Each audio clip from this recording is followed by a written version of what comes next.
بسم اللہ الرحمن الرحیم۔ ناظرین کرام، السلام علیکم ورحمۃ اللہ وبرکاتہ، صلی اللہ علیہ وآلہ وسلم۔ جیسا کہ آپ سے میں نے وعدہ کیا تھا کہ میں اگلی ویڈیو کے ساتھ آپ سے حاضر ہوں گا، اور پچھلی ویڈیو میں ہم نے سلطان صلاح الدین ایوبی کے حوالے سے آپ سے بات کی تھی کہ کس طرح ایک انٹیلیجنس کے بروقت معلومات کا استعمال کرتے ہوئے سلطان صلاح الدین ایوبی نے صلیبیوں کا نہ صرف حملہ ناکام کیا بری طرح، بلکہ ان کو شکست فاش بھی دی اور ان کے جہاز بھی ڈبو دیے سمندر میں، اور تمام فوجوں کی لاشیں بھی جلا ڈالی۔ لیکن خطرہ ابھی ٹلا نہیں تھا۔ خطرہ سوڈانیوں کا بھی تھا، جو سوڈانی جس سے بغاوت کرنا چاہتے تھے۔ وقتی طور پہ ان کے افیسر ناجی اور ادروش کو سلطان صلاح الدین ایوبی نے قابو کر لیا یا ٹھکانے لگا دیا، لیکن اندرونی خانہ ان کے اندر ابھی بھی بغاوت کے آثار نمایاں تھے اور بغاوت کی آگ سلگتی جا رہی تھی۔ سلطان صلاح الدین ایوبی نے اس فتح کے بعد ساحل سمندر کا جائزہ لینے کے لیے اپنے چند ساتھیوں کے ساتھ چلے گئے، اور ساحل سمندر پر اس کو حد نگاہ صلیبوں کے ٹوٹے ہوئے جہازوں کے ٹکڑے اور ساتھ میں ان کے زخمی اور مرے ہوئے فوجیوں کے لاشیں نظر آنے لگ گئی۔ چنانچہ اسی دوران سلطان صلاح الدین ایوبی آگے چلتا رہا۔ اچانک ایک تیر آیا اور سلطان صلاح الدین ایوبی کے قدموں میں جا کر گر گیا۔ چنانچہ تمام سپاہی دوڑ پڑے اور اس طرف چلے گئے جدھر سے تیر آیا تھا، اور جب وہ وہاں پہنچے تو وہاں انہیں کچھ نہیں ملا سوائے 5 آدمیوں کے جو اپنے آپ کو تاجر کہتے تھے، اور جب ان کی تلاشی لی گئی تو ان کو کوئی تیر کمان نہیں ملا، ان کے پاس معمولی خنجر تھے۔ یہاں ایک بات قابل ذکر ہے کہ ان کے ساتھ 7 خوبصورت لڑکیاں نظر آئی، اور کہا کہ یہ لڑکیاں سسلی کی ہے، اور ان کو سسلی کی زبان آتی ہے، عربی زبان نہیں آتی، چونکہ عیسائیوں نے ان کو اغوا کیا تھا تو یہ بھاگ کر ہمارے پاس پناہ لینے آئی۔ چونکہ ہم تاجر ہیں اور ہم ملکوں گھومتے ہیں، تو اس لیے ہم ان کی حفاظت نہیں کر سکتے۔ چنانچہ انہوں نے سلطان صلاح الدین ایوبی سے درخواست کی کہ آپ ان کو پناہ دیجیے۔ یہاں ایک بات بتاتا چلوں کہ سلطان صلاح الدین ایوبی کے دور میں صلیبیوں نے جاسوسی کے ایسا نیٹ ورک قائم کیا تھا کہ جس نے بہت تباہی مچا دی تھی، اور اس جاسوسی کے نیٹ ورک میں زیادہ تر انہوں نے تربیت یافتہ لڑکیاں ہائر کر رکھی تھی۔ ان لڑکیوں کی خصوصیات یہ تھی کہ ایک تو وہ انتہائی خوبصورت تھی، دوسری وہ انتہائی ذہین تھی، تیسری وہ انتہائی درجے کے اداکاری کر سکتی تھی اور اپنا بہروپ بدل سکتی تھی۔ دوسروں کو پھانسنا ان کے بائیں ہاتھ کا کھیل تھا، اور کسی مسلمانوں کی کمزوریاں سے فائدہ اٹھاتے ہوئے ان کو اپنے قابو میں کرتی اور ان سے اپنے کام میں لیا جاتا۔ چنانچہ سلطان صلاح الدین ایوبی نے ان 7 لڑکیوں کو ایک خیمہ دیا اور باہر ان پہ پہرے دار لگا دیا۔ جب رات زیادہ ہو گئی اور پہرے دار کچھ تھوڑے بہت تھک گئے یا یوں سمجھ لے کہ غافل ہو گئے، تو ان میں سے ایک 7ویں لڑکی، جس کا نام بعد میں پتہ چلا کہ اس کا نام موبی تھا، یہ چپکے سے خیمے سے نکلی، اور وہاں ایک مردوں کا زخمی ایک خیمہ تھا جس میں 5 مرد تھے زخمی، اس کے پاس چلی گئی۔ یا ایک بات بتاتے چلوں کہ سلطان صلاح الدین ایوبی کے سامنے یہ 5 زخمی جب لائے گئے تو ان میں ایک زخمی، جس کو بظاہر کوئی زخم نہیں تھا لیکن وہ سب سے زیادہ کرراہ رہا تھا اور کہتا تھا کہ اس کو اندرونی چوٹ لگی ہے۔ سلطان صلاح الدین ایوبی کو پہلے اس شخص پہ شک گزرا، لیکن وہ اپنی طور پہ کچھ نہیں کر سکا۔ وہ انتظار کر رہا تھا کہ علی بن سفیان آئے گا اور اس کی اصلیت معلوم کرے گا۔ چنانچہ یہ موبی رات کے اندھیرے میں چھپ کر اس شخص کے پاس گئی، زخمی شخص کے پاس گئی۔ اس کا نام روبن تھا، جو انٹیلیجنس افیسر تھا صلیبیوں کا، اور موبی نے اس کے ساتھ مل کر آئندہ کا لائحہ عمل طے کر لیا۔ اور آئندہ کا لائحہ عمل ان کا یہ تھا کہ کس طریقے سے سوڈانیوں کے ہم نے بغاوت پر اکسانا ہے، اور علی بن سفیان اور سلطان صلاح الدین ایوبی کے مقابلے میں ان کو لڑوانا ہے۔ چنانچہ اسی طریقے سے بعد میں روبن سے اور سلطان صلاح الدین ایوبی کے جاسوس علی بن سفیان نے سچ اگلوا دیا، بلکہ وہ لوگ جو اپنے آپ کو تاجر کہہ رہے تھے ان میں وہ شخص بھی شامل تھا جس کو علی بن سفیان نے ڈھونڈ نکالا، جس نے سلطان صلاح الدین ایوبی پر تیر چلایا تھا۔ جبکہ موبی نامی لڑکی نے سلطان صلاح الدین کے ایک سپاہی جس کا نام منصور المصری تھا، پہلے اس کو اپنی ہمدردی کے جال میں پھنسایا اور پھر اس کو حشیشین کے نشے میں مبتلا کر کے اس کے ذریعے سوڈانیوں تک کے پاس چل پڑی۔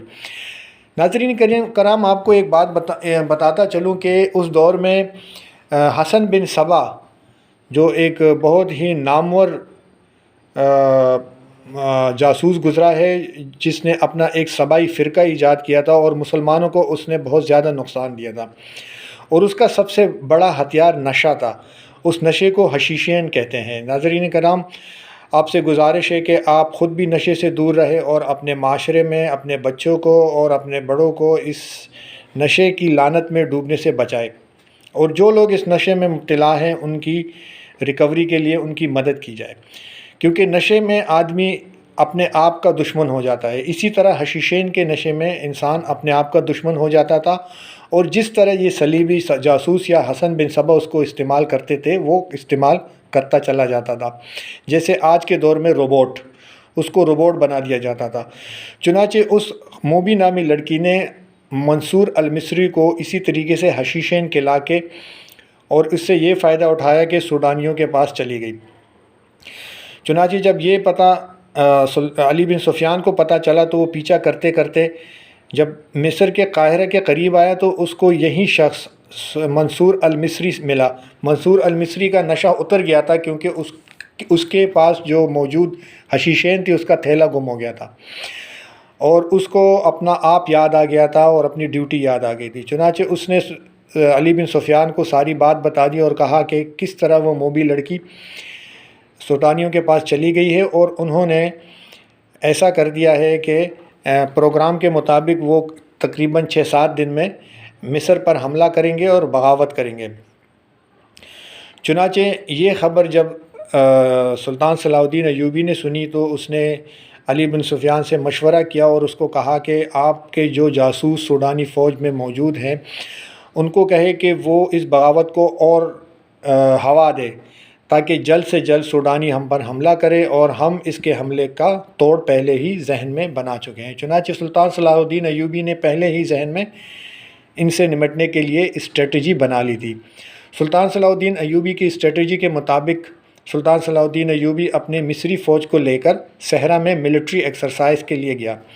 دن بھر ملٹری ایکسرسائز چلتا رہا، اور رات کو وہ گھاٹیوں میں چھپ گئے اور اپنے خیموں میں انہوں نے گھاس پھوس بھر دیا اور اس پہ خوب تیل ڈال دیا۔ چنانچہ اسی رات سوڈانی دستے نے غنیمت سمجھا اور اس کے دو دستے بن گئے۔ بڑا جو دستہ تھا اس نے ان خیموں پر حملہ کر دیا۔ جیسے ہی اس نے حملہ کر دیا تو سلطان صلاح الدین ایوبی نے ان پر آگ پھینکی اور گھاس پھوس کے خیموں نے جلد ہی آگ پکڑ لی۔ اس طرح سوڈانی تتر بتر ہونے لگے اور بدحواسی میں بھاگنے لگے اور جلنے سڑنے لگ گئے۔ چنانچہ جو اس حملے سے بھاگنے لگے وہ سلطان صلاح الدین ایوبی کی فوج کے تیروں کا نشانہ بنتے رہے، جبکہ دوسرا دستہ جو پیچھے آ رہا تھا اس پہ سلطان صلاح الدین ایوبی نے چھاپہ ماروں کے ذریعے حملہ کروایا۔ یہ سلطان صلاح الدین ایوبی کی ایک وار اسٹریٹجی تھی کہ جب دشمن فوج کا قافلہ جاتا تھا تو اس کے آخری حصے پر وہ 70-80 چھاپہ ماروں کے ذریعے حملہ کرواتا تھا اور ان کو کافی نقصان دے کے وہ غائب ہو جاتے تھے، اور تھوڑی دیر میں پھر دوبارہ ان پر حملہ ہوتا تھا۔ اس سے ایک طرف تو یہ ہوتا تھا کہ حملہ آور فوج میں ابتری پائی جاتی تھی، ابتری پھیل جاتی تھی، اور دوسرا فائدہ یہ ہوتا تھا کہ ان کی رفتار سست ہو جاتی تھی۔ چنانچہ اس سوڈانی دستے کے ساتھ بھی یہی کچھ ہوا اور وہ اچھا خاصا ابتر ہو گیا۔ ادھر علی بن سفیان کی جاسوسوں نے سوڈانی فوجیوں میں یہ بھی بات پھیلا دی کہ ان کو عرب کی طرف سے فوجی کمک مل رہی ہے۔ چنانچہ سوڈانی فوج پہلے ہی اپنے بڑے دستے کے دل شکستہ ہو رہے تھے، لیکن اس کی وجہ سے یہ خبر سن کے وہ اور بھی زیادہ ڈی مورال ہو گئے۔ چنانچہ اس فتح کے بعد سلطان صلاح الدین ایوبی نے سوڈانیوں کو جو بڑے بڑے سپہ سالار تھے جنہوں نے بغاوت کی تھی ان کو سزا دی اور قید کیا بہت سو کو، اور جو عام سپاہی تھے ان کو معاف کر دیا، بلکہ ان کو زمینیں دی تاکہ وہ زراعت کا کام کر سکے اور اپنا گزر بسر کر سکے۔ بعد میں ان میں وہ سپاہی جو کسی قابل بھروسہ تھے ان کو دوبارہ سلطان صلاح الدین ایوبی نے اپنے فوج میں جگہ دی، کیونکہ یہ اعلیٰ تربیت یافتہ فوجی تھے۔ اور اس کے ساتھ سلطان صلاح الدین ایوبی نے علی بن سفیان کے ساتھ مل کر ایک فوج کی ایک نئی پلاٹون کا سنگ بنیاد رکھا جو ایسے بہادروں پر مشتمل تھا جو نیک اور بہادر، عقل مند، صحت مند اور محنتی تھے اور اداکاری کا فن بھی جانتے تھے۔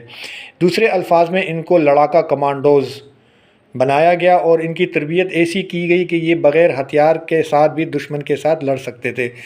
بعد کی تاریخ نے اور سلطان صلاح الدین ایوبی کے داستانوں سے یہ بات ہمیں ثابت ہوئی کہ یہ جو لڑاکا فورس تھی اس نے سلطان صلاح الدین ایوبی کی فتوحات میں سنگ میل کا کردار ادا کیا۔